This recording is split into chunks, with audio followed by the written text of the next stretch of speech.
طب نبوی اور روحانی علاج کے ناظرین السلام علیکم۔ ناظرین اکرام، امید کرتا ہوں آپ سب خیریت سے ہوں گے۔ ناظرین اکرام، آج کی یہ ویڈیو انتہائی اہم ہے۔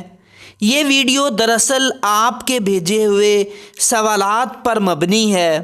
ہمارے کچھ ویورز، کچھ سبسکرائبرز نے پوچھا تھا کہ وہ مختلف طرح کے انہوں نے وظائف کیے لیکن اس کا کوئی فائدہ نہیں ہوا۔ مطلب کہ انہوں نے وظیفہ کیا اپنے کسی کام کے لیے لیکن اس کا کوئی فائدہ نہیں ہوا۔ اس کی وجہ کیا ہے؟ اور کوئی ایسا وظیفہ، ایسا مجرب وظیفہ یا ایسا پاورفل وظیفہ بتا دیں جو کہ ہمارے لیے فائدہ مند ہو اور ہم اگر وہ کسی بھی کام کے لیے کرنا چاہیں تو وہ اثر کرے۔ ناظرین اکرام، یہاں پر میں سب سے پہلے آپ کو یہ بتاتا چلوں کہ آپ کوئی بھی وظیفہ کرتے ہیں تو آپ کا مقصد جو ہے وہ نیک ہونا چاہیے۔ کسی کو نقصان پہنچا کر، کسی کا نقصان کر کے یا کسی بھی طرح کے کوئی ایسا معاملہ یا بری نیت کے ساتھ اگر کوئی بھی وظیفہ کریں گے تو وہ کبھی بھی اثر نہیں کرے گا۔ ناظرین اکرام، ہمارے جتنے بھی وظائف ہوتے ہیں یہ سارے قرآنی آیات، احادیث نبوی اور اللہ پاک کے بابرکت اور پیارے ناموں سے لیے جاتے ہیں۔ اس لیے میں اکثر اوقات بلکہ ہر ویڈیو میں یہ آپ سے ریکویسٹ کرتا ہوں کہ آپ 5 گانا نماز جو ہے اس کی پابندی کریں۔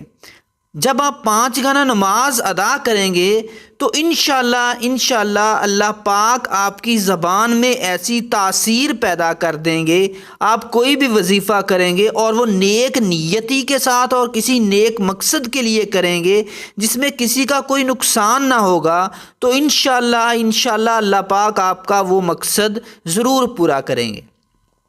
اس لیے سب سے پہلے تو یہ بات آپ یاد رکھیں کہ کوئی بھی اگر آپ نے وظیفہ کرنا ہے تو کسی غلط کام کے لیے، کسی کا نقصان کرنے کے لیے یا کوئی بھی طرح کی بدنیتی پر مبنی نہیں ہونا چاہیے۔ آپ اللہ پاک سے ڈریں، اللہ پاک کے احکامات پر عمل کریں، 5 وقتہ جو نماز ہے وہ ادا کریں، اللہ پاک سے دعا کریں، انشاءاللہ اللہ پاک آپ کو آپ کی مراد ضرور دے دیں گے۔ باقی وہ لوگ جو کسی بھی وجہ سے کسی ایسی روحانی بیماری کا شکار ہیں یا کچھ ایسی نیگیٹو جو اثرات ہیں انسانی جسم پر، روحانیت پر کوئی برے اثرات ہیں، تو اس کے لیے آج یہ میں آپ کو ایک ایسا عمل بتاؤں گا۔ انشاءاللہ یہ آپ نے 4 نفل پڑھنے ہیں 2 کر کے، مطلب کہ اکٹھے 4 نفل نہیں نیت کرنے، پڑھنے 4 ہیں، 2 پڑھنے کے بعد سلام پھیرنا ہے اور پھر 2 نفل پڑھنے ہیں۔ یہ آپ پڑھ لیں، صدقے دل کے ساتھ پڑھیں، اور بلکہ یہ نفل تو ہمیں ضرور پڑھنے چاہیے، ٹھیک ہے؟ تو انشاءاللہ جو بھی ناممکن سے ممکن کام ہے وہ انشاءاللہ سیدھا ہو جائے گا۔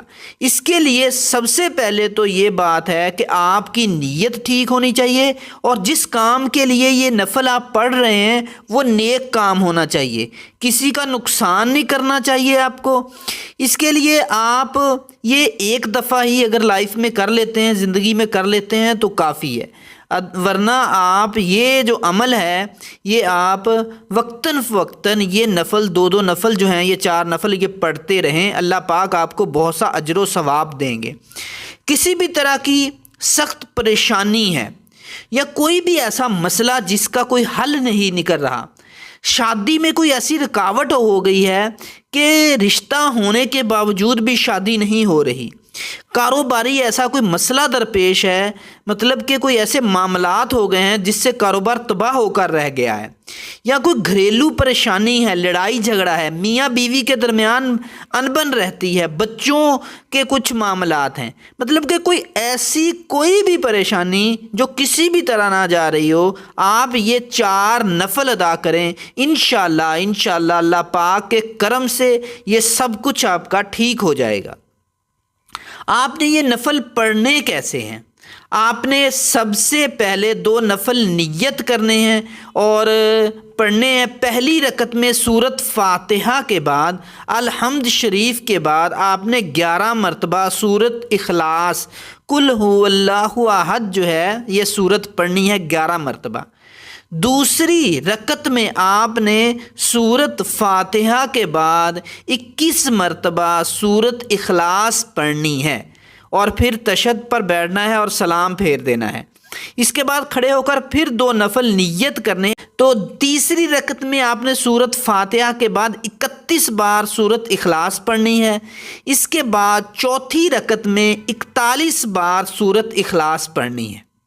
میرا خیال آپ کو سمجھ آ گئی ہوگی۔ چاروں یہ جو رکعتیں ہیں اس میں پہلی دفعہ 11، دوسری رکعت میں 21 دفعہ، تیسری رکعت میں 31 دفعہ، چوتھی رکعت میں 41 دفعہ سورۃ اخلاص آپ نے پڑھنی ہے سورۃ فاتحہ کے بعد۔ چوتھی رکعت کے بعد سلام پھیرنا ہے اور آپ نے 101 مرتبہ درود شریف پڑھنا ہے۔ آپ کوئی بھی درود شریف پڑھ سکتے ہیں۔ اس کے بعد آپ نے سجدہ کی حالت میں دعا مانگنی ہے، دل لگا کر صدقے دل کے ساتھ اللہ پاک سے معافی اور مغفرت طلب کرنی ہے، اور اس کے بعد اپنا جو مقصد ہے وہ اللہ پاک کے سامنے رکھنا ہے۔ اللہ پاک دلوں کے بھید جاننے والے ہیں، اللہ پاک کے سامنے یہ مقصد رکھنا ہے اور اس کے لیے اللہ پاک سے گڑ گڑا کر دعا کرنی ہے۔ انشاءاللہ یہ آپ کا مقصد ضرور حل ہو جائے گا۔ اور جن ہمارے ویورز نے یہ پوچھا تھا کہ ہم وظیفہ تو کرتے ہیں لیکن اس کا اثر نہیں ہوتا، مطلب کہ جو نتائج ہم چاہتے ہیں وہ نتائج نہیں ملتے، تو میرے بھائیوں اپنی جو خواہشات ہیں، اپنی جو ہوس اور ہرس ہے اس کو مناسب حد تک رکھنا چاہیے، سب سے پہلی بات ہے۔ اور دوسری بات 5 وقتہ نماز کی پابندی کریں، اللہ پاک سے مغفرت طلب کریں، ہر وقت استغفار کرتے رہیں، اور اس کے بعد آپ پھر کوئی بھی وظیفہ کریں گے انشاءاللہ وہ وظیفہ کامیاب بھی ہوگا اور آپ کو وہ نتائج بھی ملیں گے۔ ناظرین کرام، یہ جو میں نے آج آپ کو وظیفہ بتایا ہے یہ آپ اگر کسی پریشانی کی وجہ سے کر رہے ہیں تو ضرور کیجیے گا، لیکن صرف اللہ پاک کی خوشنودی اور اللہ پاک کے لیے ثواب کی نیت سے کیجیے گا۔ انشاءاللہ آپ کو روحانیت ملے گی، آپ کی جو روحانی طاقت ہے اس میں اضافہ ہو جائے گا، اور اگر کسی بھی طرح کی کوئی غلطی کوتاہی سرزد ہوتی ہے اور کوئی ایسے گناہ میں مبتلا ہیں تو وہ گناہ آپ سے چھوٹ جائے گا۔ انشاءاللہ اس کا بہت فائدہ ہے۔ اللہ پاک آپ کو بہت ساری آسانیاں نصیب فرمائے اور آسانیاں بانٹنے کی توفیق عطا فرمائے۔ اللہ پاک آپ کو اپنے حفظ و ایمان میں رکھے۔ آپ بھی مجھے دعاؤں میں یاد رکھیے گا۔ اللہ حافظ۔